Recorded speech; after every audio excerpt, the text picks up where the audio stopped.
There's no doubt in my mind that everyone has experienced anger at some point. How we deal with that anger, though, either yields good things or it yields bad things. That means we can either have things turn out well or things turn out bad. We don't want the bad.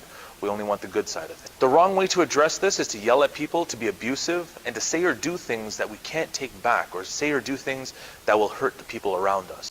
The right way to deal with this is to be analytical, is to be a thinker, is to stop and take a look at the whole situation. There's a couple of strategies that we have when it comes to dealing with anger or controlling our anger. One of them is to perhaps take a step back, take a few breaths, count to 10, and then go back into the conversation. Or we can go off to the side, maybe we can find a quiet room, relax there for a moment, collect our thoughts, and then come back.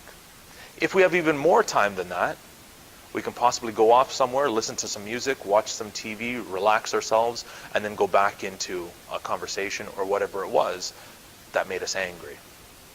Not always do we have the luxury of being able to go to a quiet room or being able to go off and listen to music or watch TV.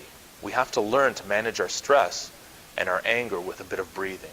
We simply step back, breathe in, breathe out, take about 10-15 seconds, and then go back. You may say to yourself, I don't know when to use that though. How do I know when to start my breathing, or when to start my music, or when to go off to the quiet area?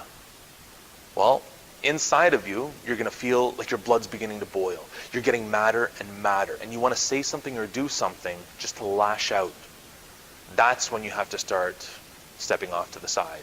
That's when you have to start being analytical. That's when you have to start thinking instead of just acting. It's at that point where you tell that person, say, look, I need a moment, I'm just going to go off, I need to breathe, or I need to listen to some music, or I need to watch a little bit of TV, or just think for a moment.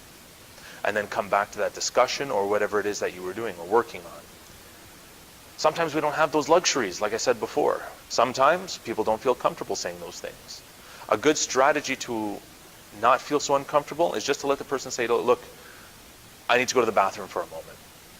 So as you're walking off to the bathroom, you may not really have to go, but you're going because you want to take the walk to the bathroom to help cool you down. Once you get to the bathroom, you breathe in, you breathe out, maybe splash some water on your face, calm yourself down, and then you start walking back. The walk back gets you ready. And if you have to, you do it again. The idea is to avoid saying or doing something to hurt the people around you and to also hurt your character. The idea is to build your character into a positive or a good thing. If we're saying or doing things that are bad, we're dismantling. It means we're breaking down. We don't want that. We want a nice, strong character. The idea is to build yourself up into a strong person, a person of good moral character. We don't want to be someone that just says something quickly or says something and does something to hurt someone.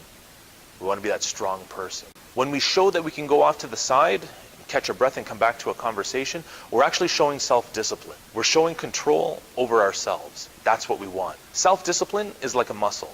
The more we use it, the stronger it becomes, the easier it is to use. Just like when you start lifting heavy boxes, after a while, those boxes feel light because your muscles have grown. Same thing happens with self-discipline. The more we can use our self-discipline, the easier it is to use, the stronger it becomes. For Keswick Karate, my name is Chris Talevsky. Thank you for watching.